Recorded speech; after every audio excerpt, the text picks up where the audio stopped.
Halo teman-teman, di sini perkenalkan nama saya Christian Tedi. Saya berkuliah di Universitas Widya Dharma. Di sini saya akan menjelaskan tentang pandangan individual konsumen.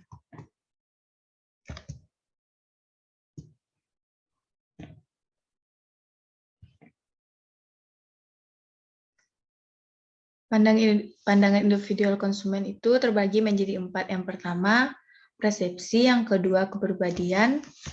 Yang ketiga, pembelajaran, memori, dan pemikiran. Yang keempat adalah motivasi. Yang pertama, persepsi. Persepsi merupakan cara pandang seseorang dalam melihat atau mengartikan suatu hal yang hanya bisa didapatkan lewat bantuan panca indera seperti penglihatan dan pendengaran.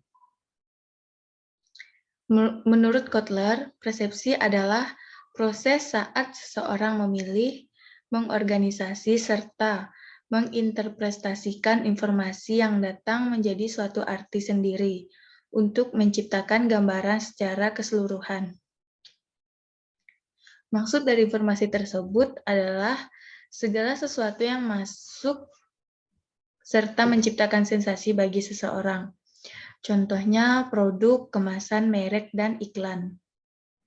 Dengan demikian bisa dikatakan bahwa persepsi konsumen adalah proses saat konsumen memilih, mengorganisasi, serta menginterpretasikan informasi menjadi suatu arti tersendiri.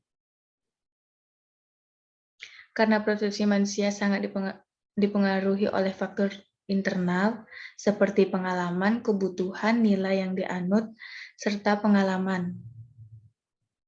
Stimulus dari indera penglihatan terjadi saat konsumen melihat model dan memperkirakan bahan pakaian, sedangkan stimulus dari indera pendengaran berlangsung ketika konsumen mendengar musik dan tagline yang tersedia. Yang kedua adalah kepribadian. Kepribadian didefinisikan sebagai ciri-ciri kejiwaan dalam diri yang menentukan dan mencerminkan bagaimana seseorang menanggapi lingkungannya.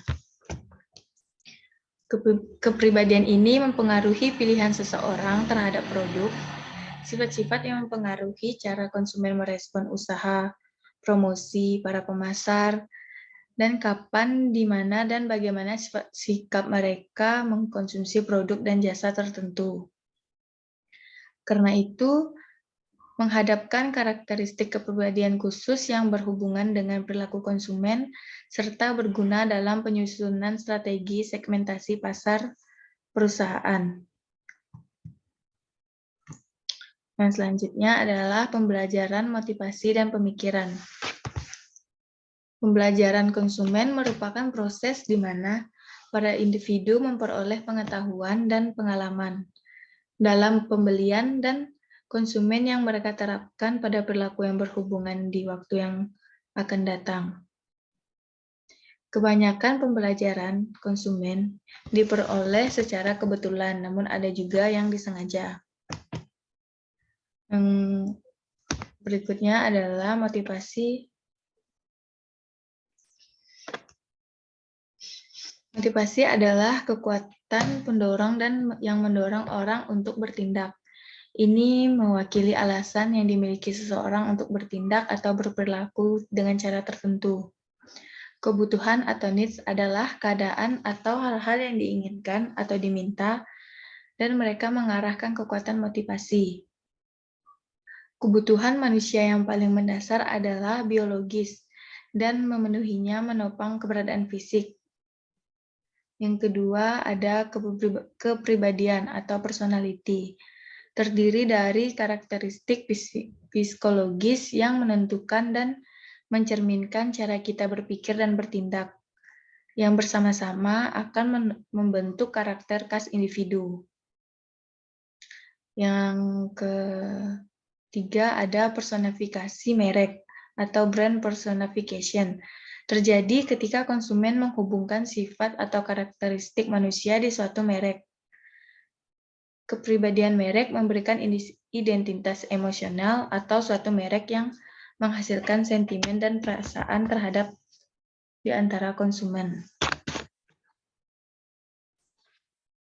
Motivasi juga mendorong konsumen untuk membeli. Biasanya dipicu oleh ketegangan psikologis yang disebabkan oleh kebutuhan yang tidak terpenuhi.